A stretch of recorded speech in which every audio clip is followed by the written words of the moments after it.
The restaurant industry operating environment in January remained positive as the association's Restaurant Performance Index came in at 101.3.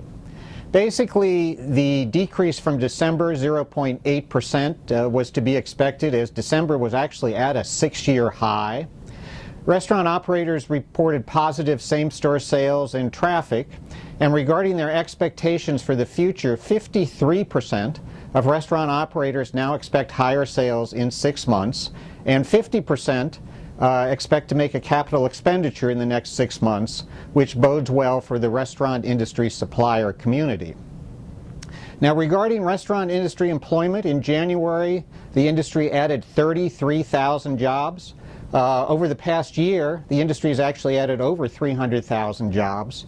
And since March 2010, when the national employment recovery began, the restaurant industry has added 478,000 jobs.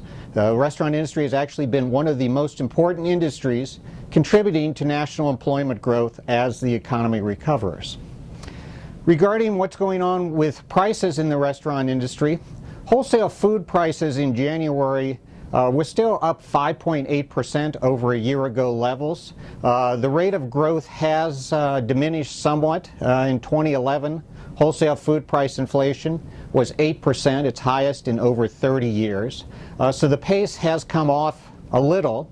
But when you look at certain commodity groups, for example, beef, coffee, dairy, those commodities still have posted double-digit gains over the past year.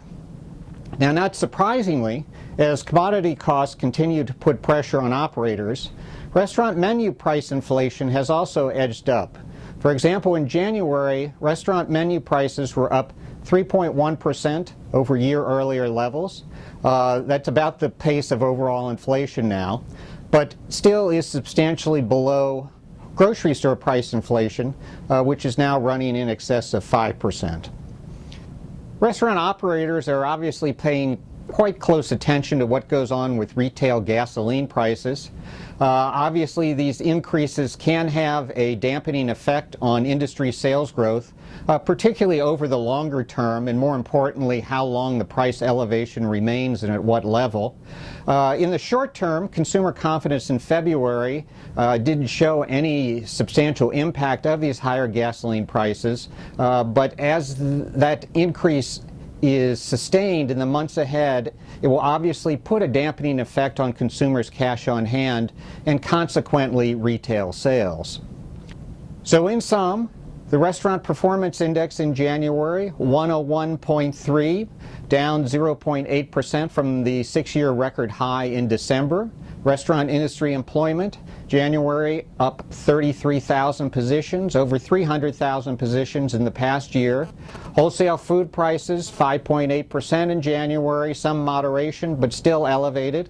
Menu price inflation at 3.1%.